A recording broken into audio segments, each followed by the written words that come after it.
ఈ వీడియోలో మనం మిగతా స్టోరీని కంప్లీట్ చేద్దాం.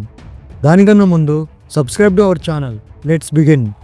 Chapter 6 IPL and Tharoor. IPL అంటే క్రికెట్లో కర్మయుద్ధం లాంటివి. ఇక్కడ టీమ్స్ ఫామ్ అవ్వాలి, ఆక్షన్ ద్వారా అమ్ముడుపోతాయి. ఈ ప్రాసెస్లోనే శశి థరూర్ ఎంటర్ అయ్యాడు. కేరళ నుంచి కొచ్చి ఐపీఎల్ టీం కోసం బిడ్ చేసిన ఒక కన్సోర్టియంకి మెంటర్గా థరూర్ సపోర్ట్ చేశాడు. అది టీం కొచ్చికి దొరికింది. కానీ ఇదే సమయంలో ఒక కాంట్రవర్సీ ఎక్స్ప్లోడ్ అయ్యింది. థరూర్కి దగ్గర ఫ్రెండ్ అయిన సునంద పుష్కర్కి $5 million, దాదాపు 130 కోట్ల స్టేక్ ఫ్రీగా ఇవ్వబడింది. దానికి పేరు పెట్టేశారు స్వెట్ ఈక్విటీ అని. 2010 ఏప్రిల్లో లలిత్ మోడీ ఒక ట్వీట్ వేశారు, సునంద పుష్కర్కి థరూర్ బిహాఫ్లో ఫ్రీగా స్టేక్ ఇచ్చారు అని. ఈ ట్వీట్తోనే పెద్ద స్కాండల్ ఎరప్ట్ అయింది. అపోజిషన్ పార్లమెంట్లో ఈ విషయం బాగా రైజ్ చేసింది. థరూర్కి పార్లమెంట్లోనే డిఫెండ్ చేయాల్సిన పరిస్థితి వచ్చింది. సునంద పుష్కర్ తరువాత ఆ స్టేక్ని తిరిగి సరెండర్ చేసింది. కానీ అప్పటికే థరూర్ ఇమేజ్ చాలా డ్యామేజ్ అయ్యింది. దాని రిజల్టే ఆయన యూనియన్ మినిస్టర్ పోస్ట్ నుంచి రిజైన్ చేయాల్సి వచ్చింది. ఆయన రెసిగ్నేషన్లో చెప్పిన మాట, I was never involved in any IPL scam. I was brought down because I antagonized some powerful cricketing interest. ఇక ఈ స్కాండల్ తర్వాత కొన్ని నెలలకే ఆగస్టు 2010లో శశి థరూర్ అండ్ సునంద పుష్కర్ ట్రెడిషనల్ సెరిమనీలో పెళ్లి చేసుకున్నారు. Chapter 7 post scandal Tharoor. Minister post పోయిన థరూర్ ఇంకా మెంబర్ ఆఫ్ పార్లమెంట్గానే ఉన్నారు. కాన్స్టిట్యుయెన్సీ డెవలప్మెంట్పై ఫోకస్ చేసి పార్లమెంట్లో తన స్ట్రాంగ్ ఒపీనియన్స్ చెప్పేవాడు. ఆథర్గా కూడా ఆయన యాక్టివ్గానే ఉన్నాడు. 1990s అండ్ 2000స్లో ఆయన చాలా బుక్స్ రాశాడు. Show business, riot, India from midnight to the millennium, Nehru the invention of India. ఇంతేకాదు 2000లో కూడా US president Bill Clinton India visit చేసినప్పుడు తన స్పీచ్లో శశి థరూర్ బుక్ కోట్ చేశాడు.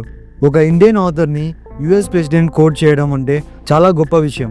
2012లో థరూర్ పొలిటికల్ కెరీర్కి ఒక సెకండ్ ఛాన్స్ వచ్చింది. ఆయన మళ్ళీ క్యాబినెట్లోకి తీసుకువచ్చి minister of state for human resource డెవలప్మెంట్గా అపాయింట్ చేశారు. కానీ జాయిన్ అయిన కొద్ది రోజుల్లోనే అప్పటి గుజరాత్ సీఎం నరేంద్ర మోదీ ఒక ర్యాలీలో థరూర్ని ఇండైరెక్ట్గా ట్రోల్ చేశారు. ఆయన చెప్పింది, ఈ దేశంలో ఎవరైనా ₹1 కోటి గర్ల్ ఫ్రెండ్ చూశారా? ఈ కామెంట్కు థరూర్ వెంటనే ట్విట్టర్లో ఒక షార్ప్ రిప్లై ఇచ్చాడు. My wife is worth a lot more than your imaginary 50 crores. She's priceless. వాళ్ళ విట్టిగా కౌంటర్ ఇచ్చి తన స్టాండ్ క్లియర్ చేశారు. Chapter 8 Tharoor second term scandal. 2014లో మళ్ళీ లోక్సభ ఎలక్షన్స్ వచ్చాయి.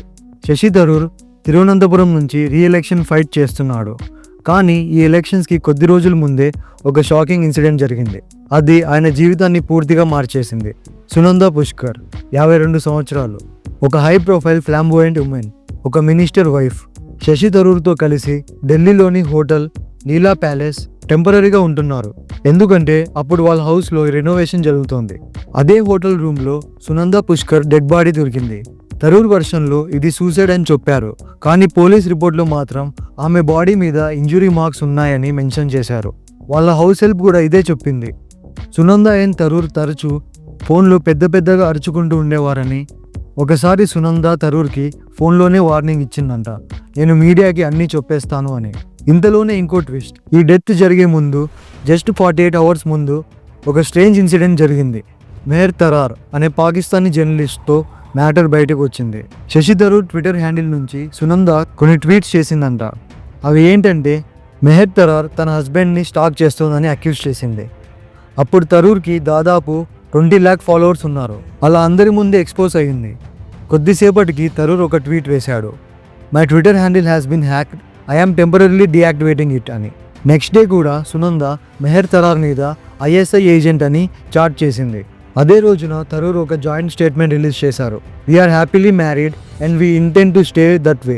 కానీ సునంద లాస్ట్ ట్వీట్ మాత్రం మరో దాన్ని ఇండికేట్ చేసింది. అది now knows when I get to go with Joy. పోలీసులకు సూసైడ్ నోట్ ఏవి దొరకలేదు. అందుకే సునంద పుష్కర్ డెత్ మిస్టరీ ఇప్పటికీ అన్సాల్వ్గానే ఉంది. ఈ సెన్సేషనల్ కేసుకి పేరు కూడా పెట్టారు, India's first death by Twitter. ఇదంతా ఎలక్షన్స్కి ముందు జరిగింది. Chapter 9 re-election after scandal. ఈ స్కాండల్ తర్వాత థరూర్కి అపోనెంట్స్ మరింత అగ్రెసివ్ అయ్యారు. అవుట్ సైడర్ అని ఇప్పటికే అంటున్నారు. ఇప్పుడు పైగా ప్లే బాయ్, స్కాండిలియస్ అనే లేబుల్స్ కూడా జోడించారు. బీజేపీ వారి రెసిగ్నేషన్ మరియు క్రిమినల్ ఎంక్వైరీ డిమాండ్ చేసింది. కానీ ఆయన కూడా తన కాన్స్టిట్యుయెన్సీలో స్ట్రాంగ్గా ఉండడం వల్ల ఆయన 15,000 ఓట్ల మెజారిటీతో తిరిగి విజయం సాధించారు. కానీ ఈసారి సెంట్రల్లో కాంగ్రెస్ ఓడిపోయింది. బీజేపీ పవర్లోకి వచ్చింది. దాంతో థరూర్ అపోజిషన్లోకి షిఫ్ట్ అయ్యారు. ఇంతలో సునంద పుష్కర్ కేసులో మర్డర్ ఛార్జ్ కాకపోయినా అవేట్మెంట్ టు సూసైడ్ కేసు మాత్రం ఆయనపై వేశారు. ఈ ట్రయల్ దాదాపు 7.5 years కొనసాగింది. 2021లో ఢిల్లీ సెషన్స్ కోర్ట్ ఆయన్ను అన్ని ఛార్జెస్ నుంచి ఫ్రీ చేసింది. తరువాత థరూర్ చెప్పిన మాట 7.5 years ఆఫ్ అబ్జల్యూట్ టార్చర్. అపోజిషన్లో ఉన్న థరూర్ స్టైల్ చాలా యూనిక్. ఏ పాలసీ తప్పుగా అనిపిస్తే ఖచ్చితంగా అపోజ్ చేసేవాడు. కానీ ఏదైనా మంచి పాలసీ అనిపిస్తే ఓపెన్లీ సపోర్ట్ కూడా చేస్తాడు. ఎగ్జాంపుల్గా ఆయన స్వచ్ఛ భారత్ అభియాన్ని అప్రిషియేట్ చేశారు. మోదీ గవర్నమెంట్ ఆయన్ను parliamentary standing committee on external affairs చైర్మన్గా కూడా అపాయింట్ చేసింది.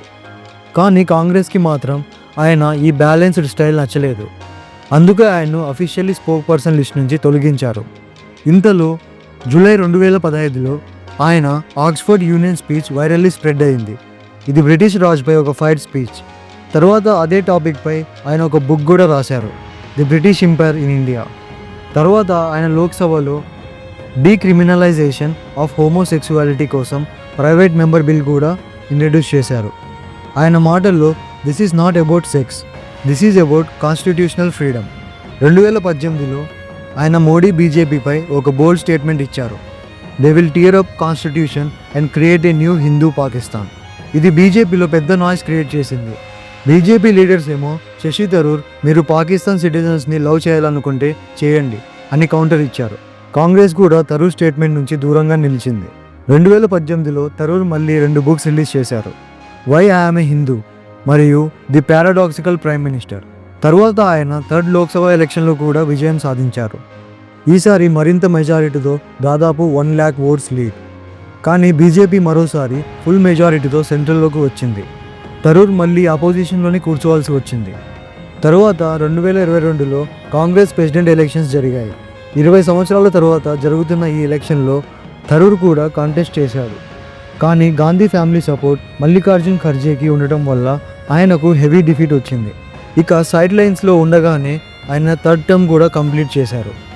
ఆ తరువాత 2024లో మళ్ళీ ఎలక్షన్స్ వచ్చాయి. థరూర్ 4వసారి లోక్సభకి ఎలెక్ట్ అయ్యారు. కానీ ఈసారి ఒక కొత్త ప్యాటర్న్ కనిపించింది. థరూర్ తరచూ మోదీ గవర్నమెంట్ పాలసీను ప్రైజ్ చేస్తున్నారు. ఫారెన్ పాలసీ, డొనాల్డ్ ట్రంప్తో మోదీ మీటింగ్ మరియు ఆపరేషన్ సింధూర్. తర్వాత ఆయన్ను గవర్నమెంట్ మల్టీ పార్టీ డెలిగేషన్ హెడ్గా పంపింది. దీంతో కాంగ్రెస్లో చాలామంది ఓపెన్గా చెప్పేశారు, Shashi Tharoor is BJP's super spokesperson. అంతవరకు ఆయన కాంగ్రెస్లోనే ఉన్నా ఆయనపై పార్టీ వదిలి బీజేపీలో జాయిన్ అవుతున్నారా అన్న రూమర్స్ చాలా స్ప్రెడ్ అయ్యాయి. ఇప్పుడు క్వశ్చన్ ఏంటంటే శశి థరూర్ పొలిటికల్ జర్నీ ఇక ఏ దిశలో వెళ్తుంది? ఆయన కాంగ్రెస్లోనే స్ట్రాంగ్గా ఉంటారా లేదా కొత్త మార్గం ఎంచుకుంటారా? మనకి తెలిసింది ఒక్కటే, ఇది శశి థరూర్ లైఫ్ స్టోరీ. మనం ఎప్పుడు ఒక పొలిటీషియన్ను ఒక పాజిటివ్ లేదా నెగిటివ్ యాంగిల్లో మాత్రమే చూడకూడదు. ఒక ఫుల్ పిక్చర్ కావాలి, అచీవ్మెంట్స్ కూడా, స్కాండల్స్ కూడా. ఈ సిరీస్లో మీరు ఇంకెవరి గురించైనా తెలుసుకోవాలనుకుంటున్నారా? అయితే కింద కామెంట్ చేయండి. వీడియో నచ్చితే లైక్ చేయండి, మీ ఫ్రెండ్స్ అండ్ ఫ్యామిలీకి షేర్ చేయండి and subscribe to Satya simplifies.